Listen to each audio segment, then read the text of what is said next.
You're listening to All Things Sports with Mike Davis.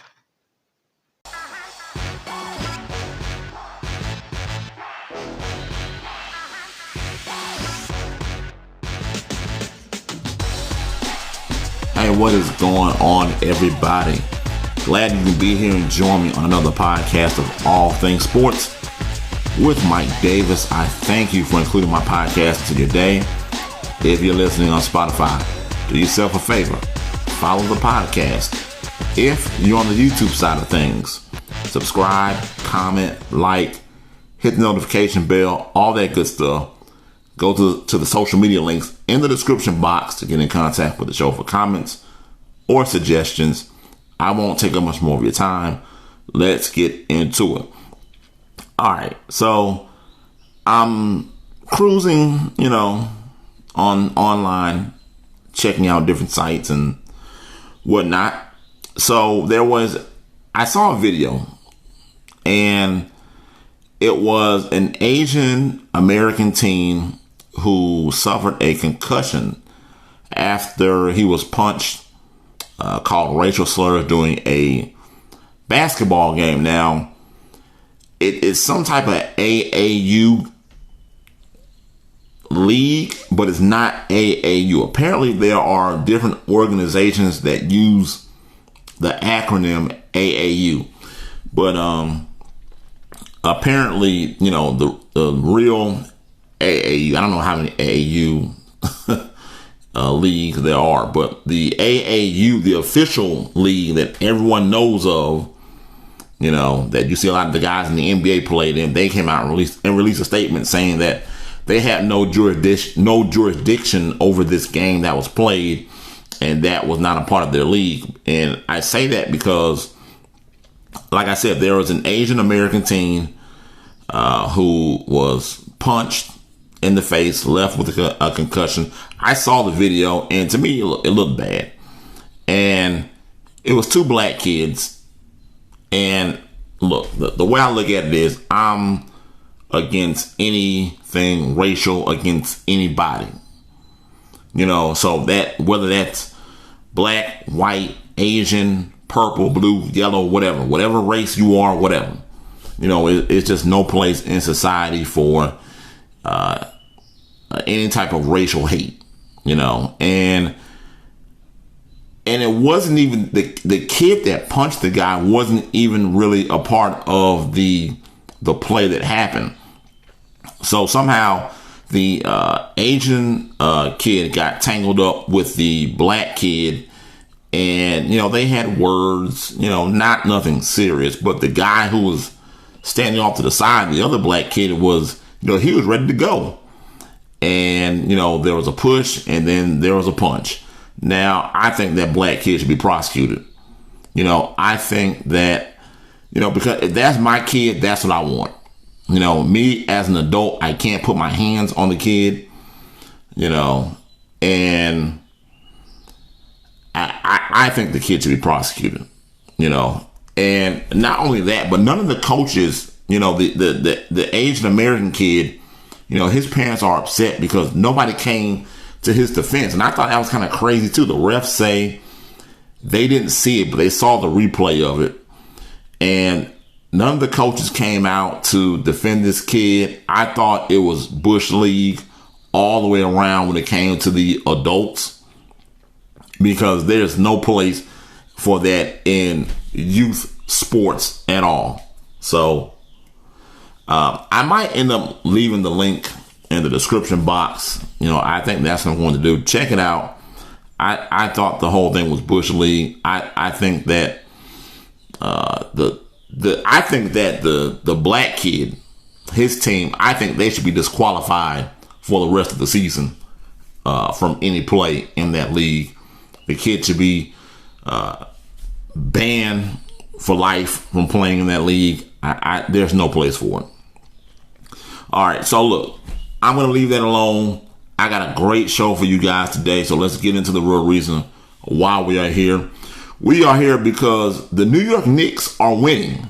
The New York Knickerbockers. All right, so look, who thought that they would be winning? Let's be honest. Raise your hand. Anybody.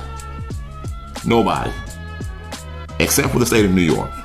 They're the only ones. Okay. I kind of figured that. Look, I had no idea the New York Knicks would be where they are. Now, at the time that I'm recording this podcast, the Knicks, they are in the 4th seed. They are 37-28. The New York Knicks, they've won 3 in a row.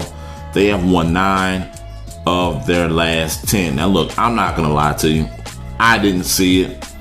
You know, I didn't believe in Tom Thibodeau. I didn't believe in Derrick Rose.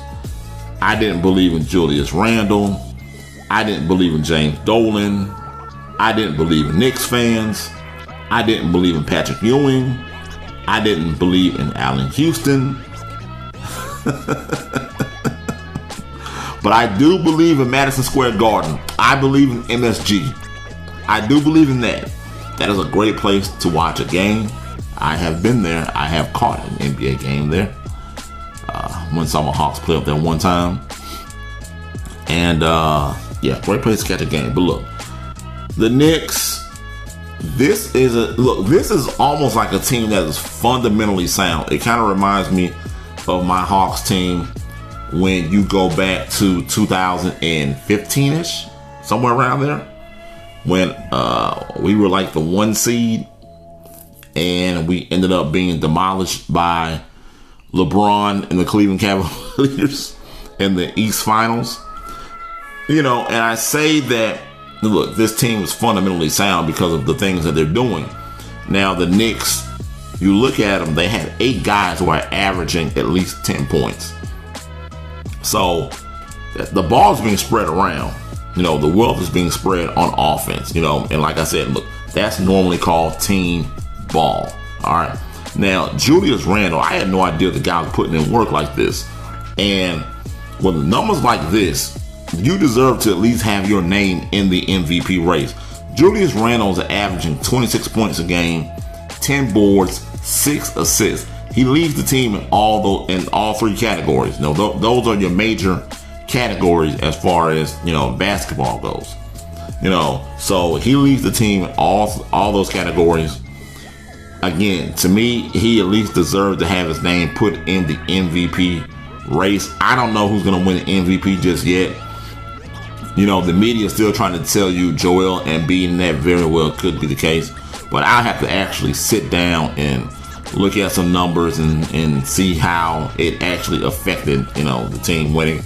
I don't care about if your team is in the playoffs or not when it comes to that. Now, it does help. Now, it helps with that. If your team is in the playoffs or whatever, you kind of get a leg up versus a guy whose team is not in the playoffs. All right. Now, R.J. Barrett also is having a strong sophomore season. R.J. Barrett was a guy, I didn't know what to expect from him. You know, you only saw him 1 year dude, but he's having a strong year, 17 points, 5 boards, 3 assists. I tell you what, he looks better than his former teammate at Duke, Cam Reddish, who plays for my Hawks. You know, I wish we can get rid of Cam today. You know, I'm over the whole Cam Reddish experience. I'm ready to move on from him. So, yeah, R.J. Barrett is having a strong sophomore season. Derrick Rose has found the fountain of youth. You know, now he's been balling since he went to Detroit. You know, so I'll give him that. And you know, now he's back in New York again. And I saw him play in New York the last time he was in New York when I went up there. What did I say? MSG, Madison Square. It's the place to catch a basketball game.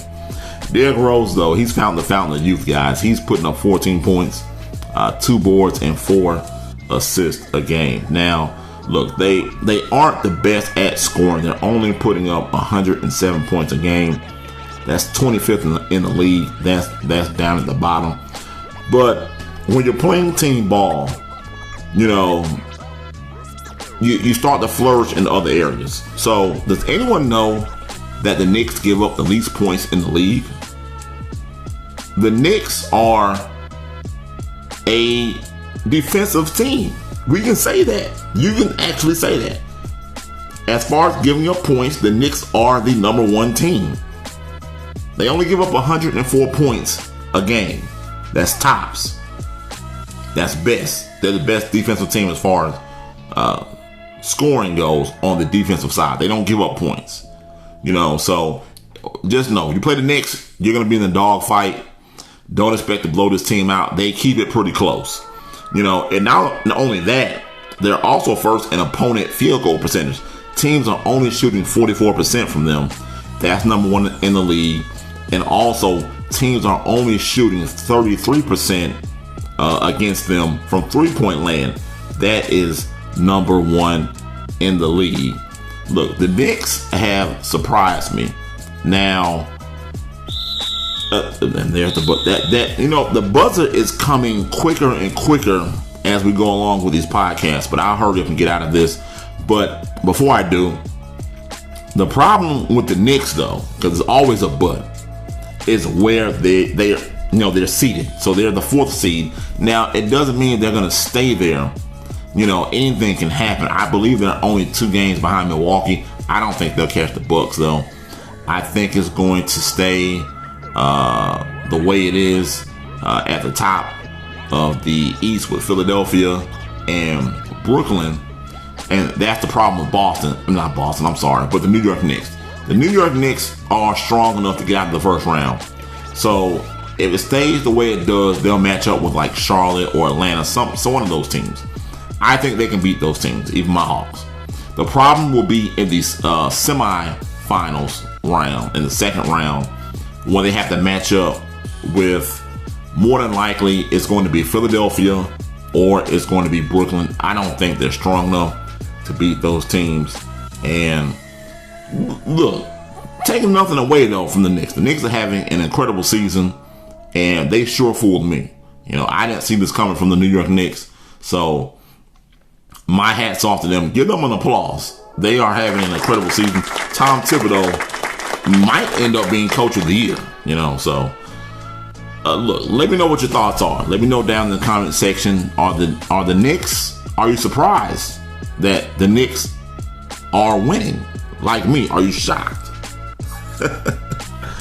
All right, let's get out of that topic. This day in sports history, May the 8th, back in 1970. Look, Knicks fans, this one's for you. Today is your day. All right, back in 1970, the NBA championship, NBA Finals, the New York Knicks, they beat the Los Angeles Lakers 113-99 to win a championship for the city of New York. Hey, look, that's all I got for you today, folks. I thank you for including my podcast into your day. If you're listening on Spotify, do yourself a favor, follow the podcast. If you're on the YouTube side of things, comment, subscribe, like, hit the notification bell, all that good stuff. Go to the social media links in the description box to get in contact with the show for comments or suggestions. You've been listening to All Things Sports with Mike Davis. And remember, it's your world. I'm just giving my opinion. I'm out. Peace.